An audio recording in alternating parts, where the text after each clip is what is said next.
म्हणून कोणी येण्यानी कोणी जाण्यानी धक्का काही बसत नाही. पण एकच दुर्दैवाचं आहे की ज्यांना आम्ही सगळं काही दिलं, जवळ होते. बरं, ही एक व्यक्ती अशी नाही की आदित्य ठाकरे भेटतच नाही, ते बोलूच नाही शकत, कारण परवा पण आम्ही पुण्यातून एकत्र चालू.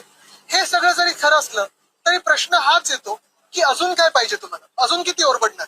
म्हणजे स्वतः आमदार आहेत, जी प्रभाग समिती तिथे मी त्यांच्याच मुलीला एनजीओच्या जे काही कोटा असतो त्याच्यातून प्रभाग समिती दिलेली आहे, भावाला मी बीएससीची समिती दिलेली आहे, भारतीय कामगार सेनेत पद आहे, शिवसेनेत उपनेता पद आहे.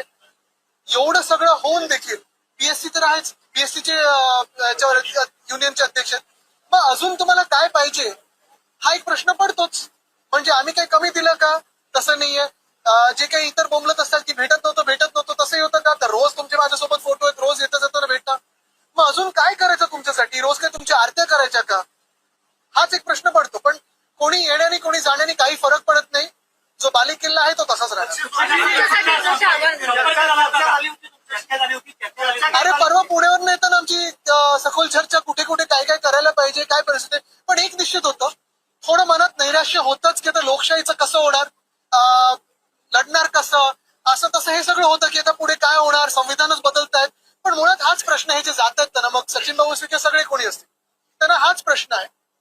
जे खासदार गेलेत किंवा आज हे गेलेले आहेत, पुढे कोण जे पुढ्याला ते त्यांच्यावर लक्ष असतील की जे आपली मंदिरं लुटत आहेत. अयोध्येचा जमीन घोटाळा ज्यांनी केला, उज्जैनमध्ये जमीन घोटाळा केला, अशी हिंदू मंदिरं लुटणाऱ्यांसोबत तुम्ही कसे बसू शकता?